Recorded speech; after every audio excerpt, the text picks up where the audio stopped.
gabi. Pod, ano ang hilig mong gawin pag pumapasok ka? Ano bang mas gusto mo, mag-drawing or magsulat? Mag-drawing. Bakit mag-drawing? Kasi, ano po?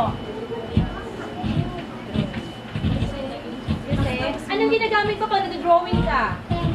At saka? Wow, thank you!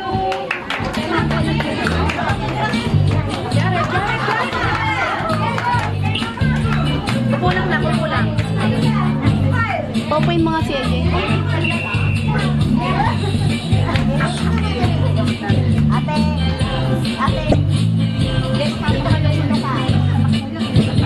Ano ba yan? Tapos sa sila, Jessie.